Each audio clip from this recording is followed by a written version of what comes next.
Israel e a profecia final vai chocar o mundo inteiro. Graça e paz, amados irmãos, que a bênção e a paz de nosso Senhor Jesus Cristo estejam com cada um de vocês. Para iniciarmos nossa mensagem de hoje, gostaria de compartilhar com vocês um versículo poderoso da Palavra de Deus.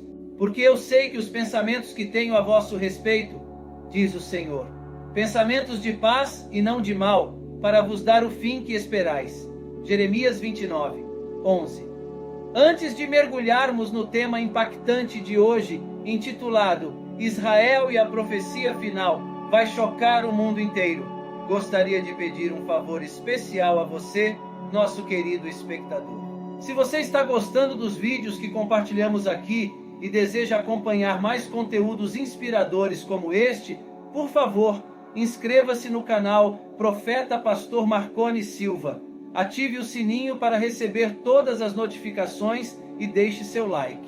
Sua participação é fundamental para continuarmos trazendo mensagens edificantes e de qualidade para vocês. Hoje, vamos explorar uma das profecias mais impressionantes e reveladoras da Bíblia, que envolve a nação de Israel e os eventos finais que irão transformar o mundo. Como sabemos, Israel tem um papel central no plano divino e nas profecias bíblicas, sendo um testemunho vivo do poder e fidelidade de Deus ao longo dos séculos. Nesta mensagem, vamos desvendar como as Escrituras apontam para acontecimentos futuros, que não só impactarão Israel, mas toda a humanidade. Justo quando pensávamos que a pandemia levou embora toda a loucura, o mundo ficou ainda mais estranho. Aparentemente, cristãos, muçulmanos e budistas têm previsto algumas profecias que remontam a centenas de anos atrás. Embora possam parecer apenas antigas narrativas para alguns de vocês, algumas dessas profecias começaram a se concretizar.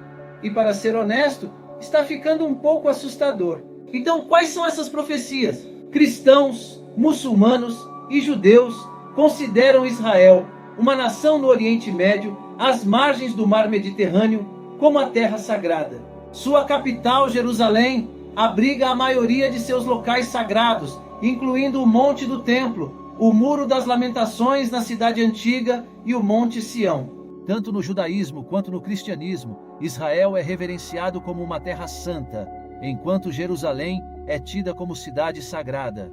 Para os cristãos é o lugar onde ocorreu a vida e a morte do Filho de Deus, Jesus. Conhecido como Ahmad no Islã, Jesus também ocupa um lugar de destaque como um dos mensageiros de Alá para os muçulmanos, conforme registrado em seus livros sagrados. Algumas das profecias devem se cumprir para marcar a segunda vinda de Jesus. Em primeiro lugar, a Bíblia faz menção do primeiro templo já erguido, conhecido como o Templo de Salomão. O rei Salomão construiu esse templo no que hoje é conhecido como Monte do Templo em Jerusalém, com o propósito de honrar a Deus.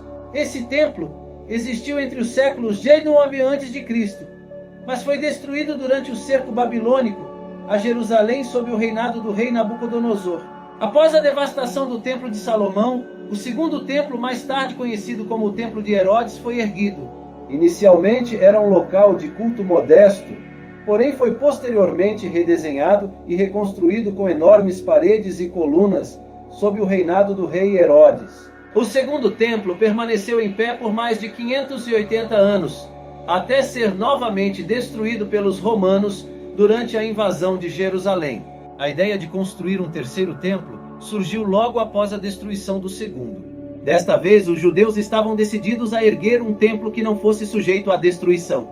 Eles buscavam construir um templo que não apenas servisse como local sagrado de adoração para os judeus, mas também fosse grandioso, superando os dois templos anteriores. No entanto, a construção do terceiro templo não é uma tarefa simples, já que muitos países, especialmente nações islâmicas, têm se oposto a essa ideia por muitos anos.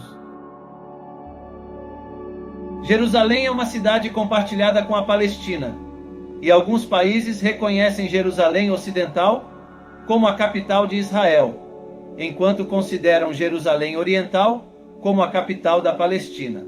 Isso ocorre porque o local abriga a Cúpula da Rocha, um monumento islâmico no Monte do Templo.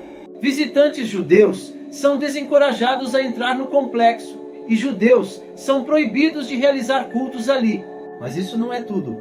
Alguns estudiosos até questionaram a crença judaica de longa data, de que os templos judaicos anteriores estavam localizados naquele local, o que gerou controvérsias. Em resposta a essa afirmação, pesquisadores e estudiosos conduziram investigações adicionais, levando a uma descoberta fascinante. A mesquita de Al-Aqsa foi construída sobre um local de purificação ritual judaica. O arqueólogo britânico Robert Hamilton desempenhou um papel crucial ao fornecer evidências para sustentar essa revelação. Em seu detalhado relato, ele documentou sua exploração das fundações da mesquita e o que encontrou após um terremoto em 1927 que danificou uma parte do lugar. Sob o piso da mesquita, Hamilton descobriu um mikveh, um banho usado no judaísmo para fins de purificação ritual. Segundo os locais, essa montanha de evidências é o sinal verde que os judeus estavam buscando. E conforme previsto, um tribunal judaico autoritário, o Sanhedrin, iniciou os preparativos para o terceiro templo. Até mesmo terras agrícolas e florestas estão sendo preparadas para atender às necessidades do templo após a construção. Um dos principais requisitos para reconstruir o templo é a produção de uma novilha vermelha. A novilha vermelha é uma vaca que nunca deu à luz, nunca foi ordenhada ou usada para o trabalho. Então, o que torna a novilha vermelha tão especial? Bem, as cinzas de uma novilha vermelha, quando misturadas com água, são essenciais para purificar os judeus e permitir sua participação nos serviços do templo. Esta é a ordenança da lei que o Senhor ordenou, dizendo: fala aos filhos de Israel que te tragam uma novilha ruiva, perfeita, que não tenha defeito e sobre a qual não tenha subido jugo. Números 19. 2.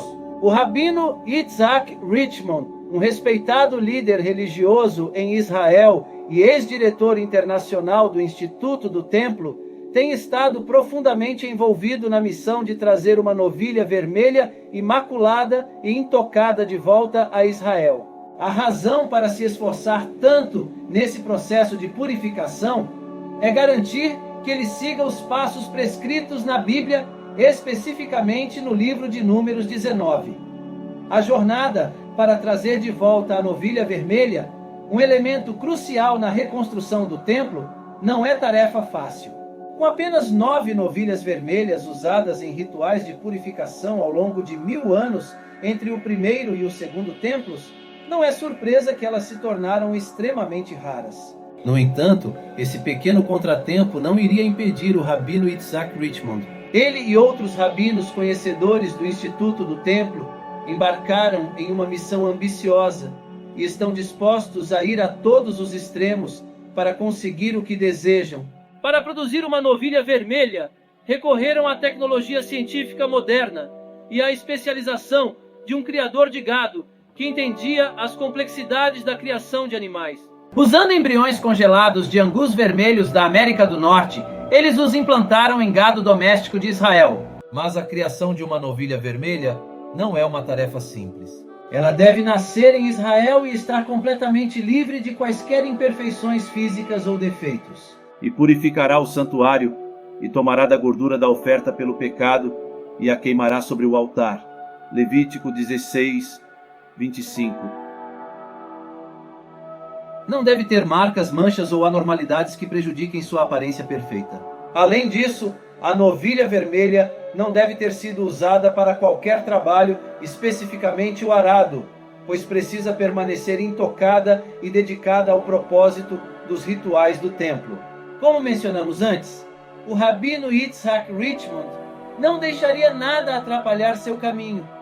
E para concluir esse delicado processo, ele estudou muitos livros antigos juntamente com diferentes métodos científicos. E isso não é tudo em relação aos requisitos para o templo. Os Kohanim, um grupo de sacerdotes especiais, passam por um treinamento rigoroso, liderado pelo Sanhedrin e pelo movimento do templo. Eles aprendem as ações adequadas, maneiras e o uso de equipamentos necessários. O novo altar, crucial para oferecer sacrifícios, deve ser construído no local original, no topo do monte do templo. O altar deve ser projetado de forma que possa ser facilmente desmontado e remontado em outro local até encontrar sua posição permanente. Isso nos leva à pergunta: o que motiva os judeus a irem tão longe construir esse templo? Veja bem, Os judeus foram proibidos de entrar ou adorar dentro do local dos templos anteriores pelos muçulmanos. Isso os levou a tomar medidas extraordinárias para construir um lugar sagrado para sua adoração. A empreitada de reconstruir o templo é vista pelos judeus ortodoxos como a única solução para os desafios enfrentados pelo povo judeu. No entanto, um obstáculo significativo está no controle do monte do templo, atualmente nas mãos dos muçulmanos. Reivindicar o monte requer ação política em vez de medidas legais. Portanto, quando não conseguiram contornar esse obstáculo, o Conselho Judicial de Israel decidiu que a decisão estava além do escopo da lei e que abordagens alternativas deveriam ser exploradas. Organizações internacionais, estados regionais e países fora de Israel podem se envolver como mediadores para encontrar uma solução. É importante que líderes de diferentes religiões trabalhem juntos para tornar a reconstrução do templo uma realidade. Agora voltemos ao que as profecias indicam. Conforme a Bíblia, especificamente nos livros de Daniel e Apocalipse, há a menção de uma figura conhecida como o Anticristo. Em Apocalipse 13, sugere-se que esse líder possa surgir como um futuro líder político. Acredita-se que esse líder possa fazer um acordo ou pacto com líderes judeus, incluindo possivelmente a permissão para reconstruir o terceiro templo. Embora essa ideia possa ser entendida de diferentes maneiras, podemos ver medidas significativas sendo tomadas para a construção do terceiro templo. Esta jornada tem sido nada menos que uma montanha-russa, onde dois lados extremos, os costumes antigos e a tecnologia moderna, se unem para reconstruir o templo. À medida que os planos avançam e as conversas se desenvolvem, o caminho para um futuro unido, baseado no respeito e na compreensão, torna-se ainda mais importante. Então a novilha vermelha será trazida de volta e o monte do templo verá uma transformação. Só o tempo dirá, mas os esforços coletivos de comunidades de diferentes origens podem abrir caminho para este projeto. No entanto, esta não é a única profecia que está se concretizando. No século VI a.C., o rei Ezequias empreendeu um projeto notável, a construção da piscina de Siloé.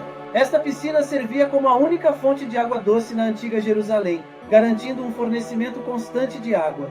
Mesmo durante tempos de guerra, os engenheiros do rei Ezequias abriram um caminho através da rocha sólida, percorrendo cerca de 600 metros desde a nascente de Gion até a piscina. Ela tinha aproximadamente 16 metros de comprimento, 5,4 metros de largura e 5,8 metros de profundidade, consistindo em uma combinação de rocha natural e alvenaria feita pelo homem.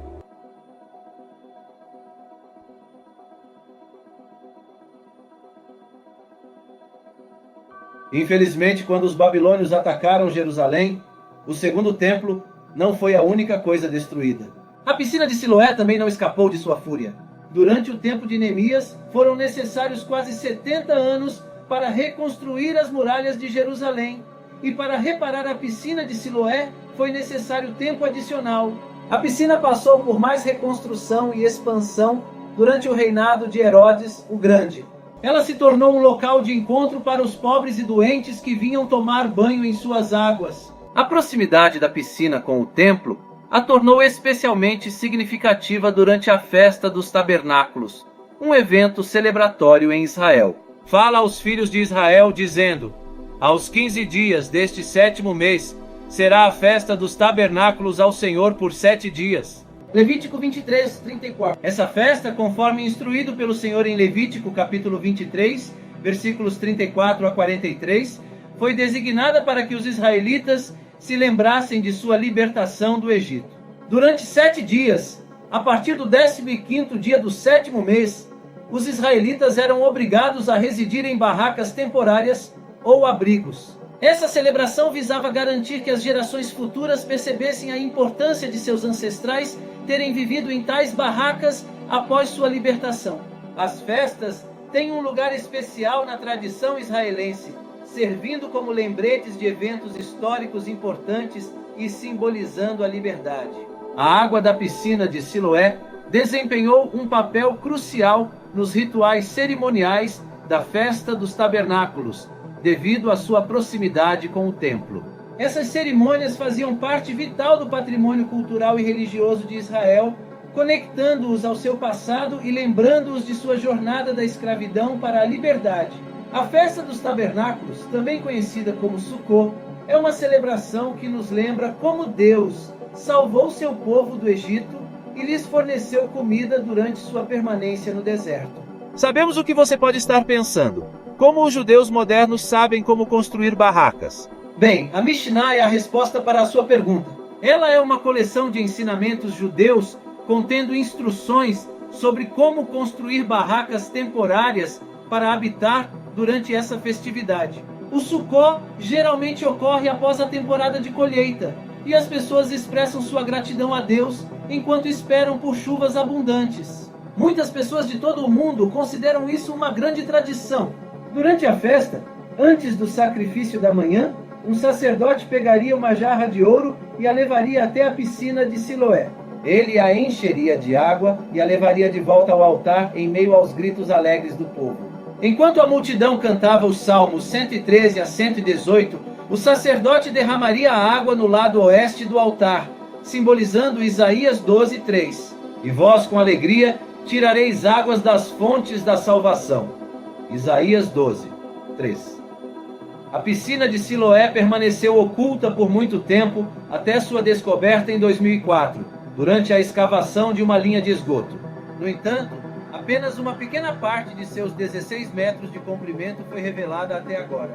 Vamos falar sobre Armagedon e como ele se encaixa nesse cenário.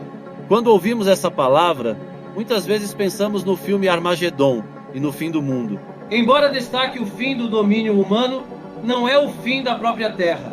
Armagedon é mencionado no Novo Testamento, especificamente em Apocalipse 16:16. Refere-se a um lugar onde exércitos se reúnem para a batalha. As pessoas o interpretaram como um local tanto literal quanto simbólico. No entanto, conforme os livros de Jeremias e Ezequiel, a batalha do Armagedon não se limitará a um único lugar. Envolverá nações de todo o mundo que se rebelaram contra a autoridade de Deus. O nome Armagedon, derivado de Har Megiddo em hebraico, refere-se ao Monte Megido, localizado no norte de Israel. Essa área foi palco de batalhas históricas registradas na Bíblia. Também pode ser interpretado como terremotos, enchentes, granizos, deslizamentos de terra, trovões, doenças, incêndios florestais e relâmpagos. Esses desastres naturais mostrarão a soberania de Deus e virão sobre as nações que desafiaram os mandamentos dele.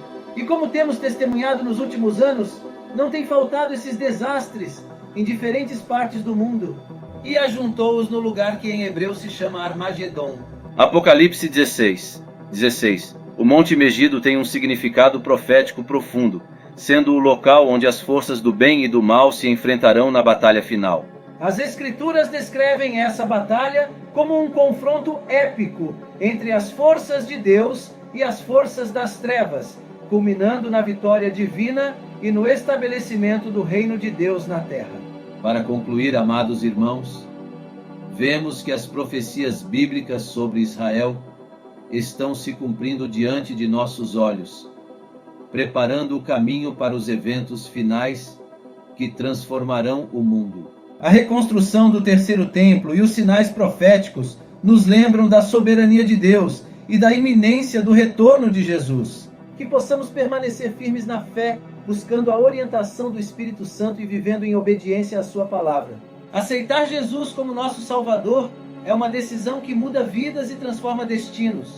Se você sentiu o chamado em seu coração, não hesite em dar esse passo de fé. Ele tem mais de 8.000 promessas para você, promessas de amor, perdão, salvação e vida abundante. Não perca a chance de se inscrever no canal Pastor Marconi Silva, ativar o sininho e deixar seu like para receber mais mensagens inspiradoras como esta. E não se esqueça de conferir a playlist disponível no canal para fortalecer ainda mais sua fé e conhecimento sobre as verdades da Palavra de Deus. Obrigado por dedicar seu tempo a essa reflexão e que Deus abençoe grandemente sua jornada espiritual. Até a próxima!